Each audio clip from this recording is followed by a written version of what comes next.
So today we're going to be adding a new section to the channel. I'll be calling it a design review. What that means is, as a designer, I'll be able to review the watch from a designer's perspective, talking more about the details and highlighting the pros and the cons of each watch that I receive.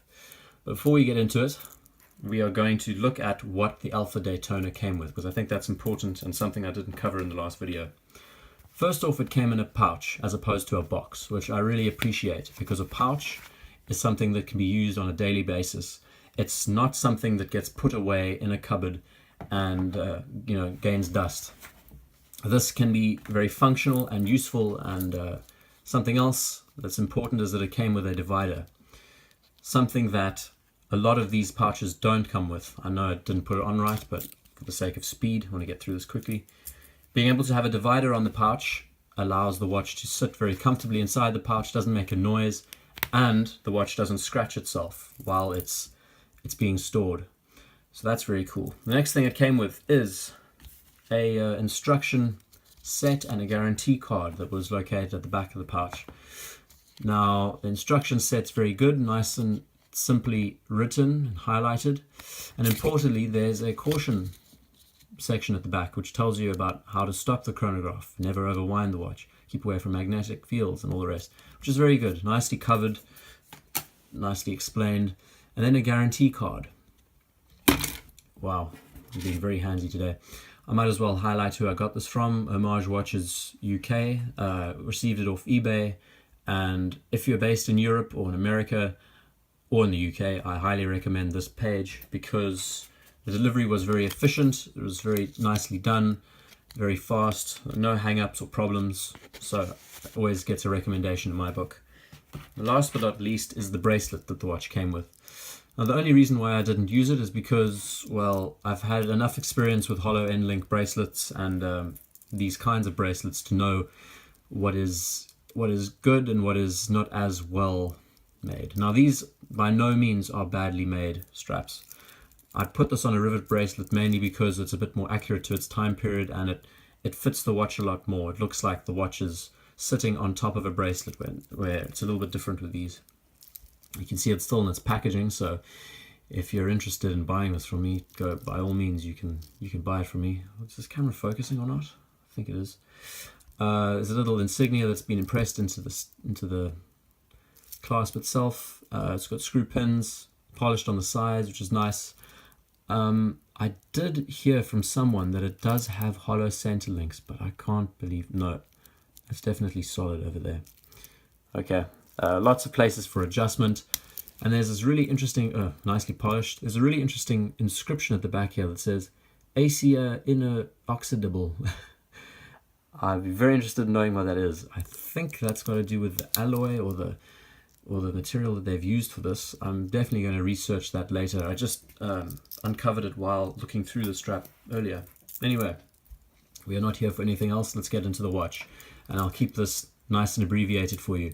I've been wearing this watch for over 2 weeks. I've worn it into London very, very often. Use the chronograph feature almost every day because it is such a useful feature. Using it to time train schedules and train journeys, and my movement. More importantly, when I walk from A to B, I'm able to allow the phone or the GPS to tell me where I'm going, and I'm able to track the time it took me to get there, and I can then judge the rest of my day on that. Really, really useful feature, and I love it. So let's get into the movement and have a look, see at what's going on. I did wind the watch a couple of minutes ago before I was rudely interrupted and had to restart the video because I had a package at the door. But let's have a listen. Very, very, very nice. Responsive wind. Love it. Screws down nice and neatly, nice and tightly. The chronograph pushes, which I will now engage for you, and you can watch the movement quickly while we're at it. Let's have a look. Let's see, how did I do this? Just like that. Okay, let's try and engage this for you to have a look at. I'll try and hold it steady. Okay, so as simple as that, arm moves back, and what happens is these two gears, these two big gears, the big gear and the small gear, engage each other. That's the That's what allows the chronograph to work. And you can see those little gears moving now if I hold it steady. Now this is a column wheel chronograph. And how do I know that? It's because there is a little blue screw at the back. Oh my goodness, this bracelet. Come on, work with me, sweetheart. You see that big blue screw at the back? That is the column wheel itself. Now, opposed to cam wheels, column wheels are a lot more appreciated by collectors and enthusiasts because it's a bit more accurate and a bit better made. Everything fits a lot more neatly in the watch itself. And what happens is if I had to reset, I'm just going to orientate myself. If I had to reset or stop the chronograph, notice the column wheel spinning. That's the difference between the two. I think it's a 21 joule movement, and basically the more joules you have in your movement, the more efficient it'll be, the less friction there'll be within the movement. So when you see these horology pieces like a Lange and Zon that have 41 joule movements, it means that those movements are bulletproof. Okay, I'm going to reset it and you'll see what happens to the little arm, and it just flicks back. Really nice touch. I love the idea of having a see-through case back showing you what's going on underneath. Chronograph is excellent, really well performing, and has been extremely useful. So let's get into the design of the watch. First, let's put it on the wrist just for the sake of it.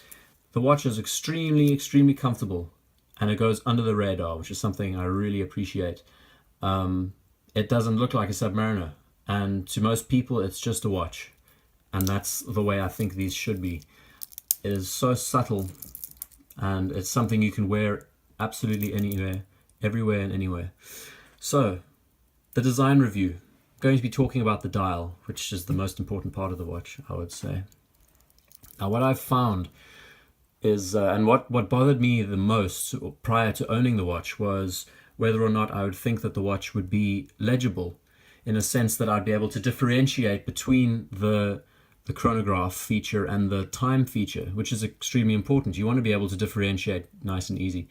And I can say with confidence that this configuration, the way it is with a Panda dial, is flawless for the ability of being able to separate your interest. So if we look at the modern Daytonas that are on the market today, if you look at the sub dials, they're highly polished, okay? And in that highly polished, you have the numbers inscribed.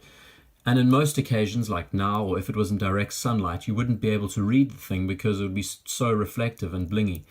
And it just completely negates what the Daytona originally was. And I think it's very sad that they've kept the Submariner so true to its past, but they've gone completely the opposite direction with the Daytona and given it polished center links and polished the whole thing up, made it look like, it is the king of sports watches in most people's eyes, but I really don't like the idea of turning a tool watch like that into something that's become a bling watch. So going back to its roots and seeing what 60s design was all about, it was an amazing period of design. As we can see, nice and simple. It's got some Art Deco numerals, extremely legible, and for the fact of being able to tell the time and use the chronograph feature, it is excellent. You can very easily separate your eye from looking at the time to looking at the chronograph because of the white dial configuration, the polished hands, extremely legible, and it's something that's really grown on me, and I really appreciate it. So what else can we cover? Let's go into the bezel. High polished bezel, I think, is a very nice touch because the tachometer, which I might as well cover now, or the tachymeter, is very simple to explain and to understand. You see it says units per hour, and that's very well explained when you think about it, it makes sense. So, okay, hypothetically, I am wanting to load a box on a truck, or let's say I have 60 boxes I want to load on a truck. And I want to know how many boxes I'll be able to put on the truck in an hour. So between the point of me standing by the truck, I'm going to hit the chronograph. Okay, I'm going to pick up the box, I'm going to walk over to the truck, climb inside, put the box down, say now, okay, and it stops at 300. And what that means, very simply, is that within the period of an hour, you'll be able to put 300 boxes into the truck following that speed, doing that again. So if I had to keep moving and say, stop the chronograph here at 225, that means within the period of an hour, I'll be able to put 225 boxes into the truck. So it's an extremely useful feature and works most efficiently when you're recording within that minute interval, if that makes sense. There is another really useful feature that original old chronographs had, which was a telemeter function, which basically allowed you to calculate through the speed of sound and watching a rifle or a cannon fire in the distance and then hearing it, being able to time that will tell you the distance that the cannon was firing from, which is very interesting, something that was used during the wars, First and Second World War. So the tachometer, the tachymeter, is very useful in some occasions and not very useful in others. But it's a nice feature, and what I like is that it's understated in the fact that it's polished.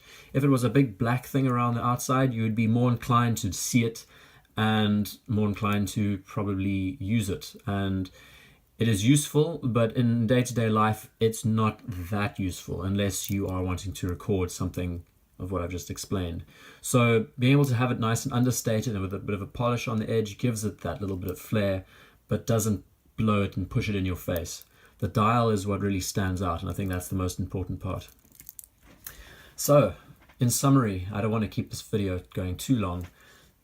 The design, the aesthetic, the case size, the fit, the function are all spot on and flawless. Having a manual wind watch is also something that I haven't experienced before, and it's extremely easy to look after and to moderate. You just wind it every day and a half, every second day, and it'll keep going, keep ticking. And something else I didn't specify is that it is one of the most accurate watches that I own. This mechanical seagull movement is mind-blowing, how good it's been. I think all in all, after wearing it for 2.5 weeks, I would say it's gained maybe 10 seconds. Timekeeping is spot on, very nice and efficient. So there's nothing but praise for this watch. And the fact that it's only about £100, value for money, it has it in spades. So if you're still on the fence about buying one of these things, I hope this has swayed your opinion. From a designer's perspective, it is exactly what a watch should be. It is very understated. It has a very nice tool aesthetic, but most importantly, it is extremely legible and easy to read when it comes to time and to use for the sake of its chronograph function. So thank you very much for watching the next installment for the design review of the Alpha Daytona. I hope to see you in the next one, and I should specify thank you all who's followed me and kept following me on this journey. I really appreciate your support and the very interesting comments you leave. I think we are a very special community who appreciates the finer things, and yeah, once again, thank you, and I'll see you in the next one.